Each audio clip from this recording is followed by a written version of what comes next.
Welcome back to another episode of Rock Boys Football. The Oklahoma Sooners continuing to build a really strong 2024 class. And again, the recruiting trail does not stop once we enter the college football season.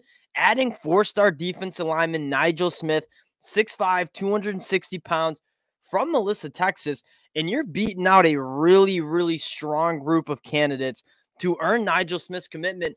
And the thing I love most is we're clearly seeing what Brent Venables wants to do with this program. We're seeing the vision, right? You take a look at what he had in the transfer portal, a ton of defensive linemen. And you take a look at this 2024 class, David Stone, Nigel Smith, trending for a couple other defensive linemen that we're going to be talking about a little later. Now, before we get into Nigel Smith and talk about what this Sooners class is going to be in 2024, just want to say thank you to the Oklahoma Sooner fans. Whether we're talking recruiting, whether we're talking football in 2023, you guys have shown a ton of love. It's one of my programs that just really love talking about because of how much support you guys show. So if you do enjoy the content, consider subscribing to the channel. And then more importantly, we just did an SMU Oklahoma game preview. Would love to hear your thoughts on that. I'll link that at the end of the video. Now, let's get into Nigel Smith. And what I want to start with Nigel Smith is something we've talked a lot about, and that is versatility along the defensive line. 6'5", 260 pounds. When we turn on the film,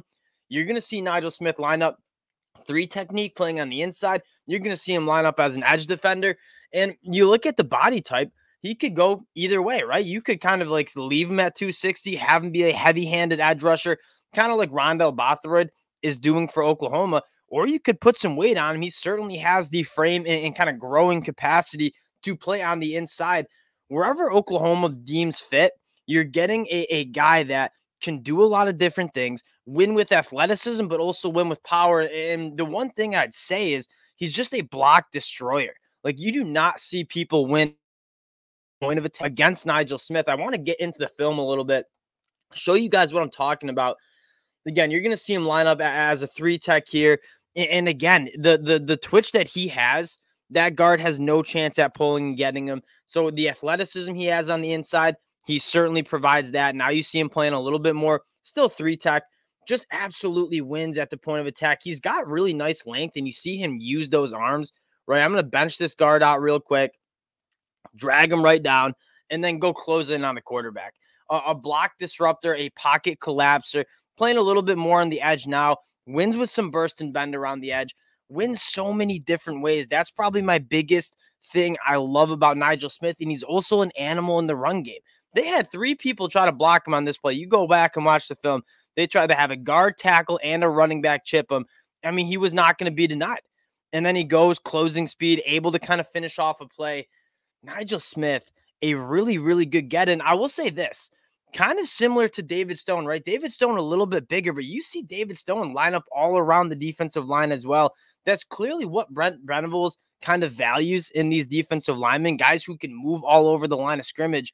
Nigel Smith, certainly that guy. Again, winning with some burst and bend around the line, around the edge, I should say. Really good against the run game too, holding up in leverage, going and closing in on the quarterback. Really, this is a really good get. And you take a look at this Oklahoma class in 2024, and we said two things. One, yes, it got off to a little bit of a slow start. You miss out on some top prospects. But at the end of the day, this is kind of what we've said all kind of summer, spring, and into the fall is wait till Oklahoma starts winning some football games in the fall. The amount of top-end talent that has been to Norman is interested in Oklahoma, whether committed or uncommitted to other schools. I could see some flips late. You have David Stone in the class now, who, again, you talk about gravitational pull. Guys want to go play for David Stone. And you look at what Brent Venables has done on the defensive line. One of the best ones in the class in David Stone. You go all the way down to probably one of my favorite and most underrated prospects in this class, Jaden Jackson, both being from IMG. You add Nigel Smith. Those are three really quality defensive linemen. And if you guys have heard like kind of what I've said about this Oklahoma team heading into 2023, what's the thing I like most about this Sooners defense? The depth that they have up front. They got like guys who go in the 3 deep who start at other Power 5 schools. What does that allow them to do? Especially on the opposite side of a Jeff Lebby offense that's going to play fast.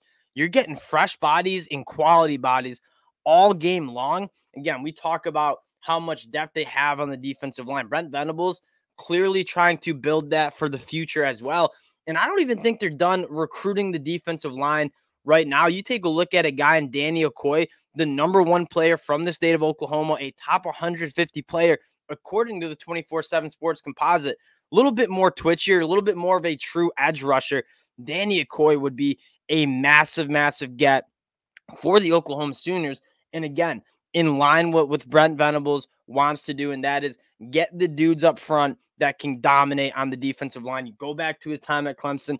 That's how he was such an elite defensive coordinator, is he had guys who could win, stop the run up front. And then one other guy that I just want to shout out, really, they had Terry Bussey on campus. And again, I'm still holding out on that one, but take a look at Daniel Akinyokunmi. I think I said that right. Probably not. He's a guy that was just on campus. He set his commitment date for October 12th. This is a guy that freakish athleticism, really good size. He's coming from London, England at that NFL academy. A guy that you let Bill B get his hands on and develop.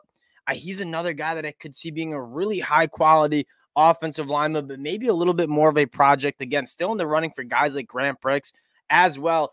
Any way you cut it, I really do think the Sooners are building a really good class in 2024.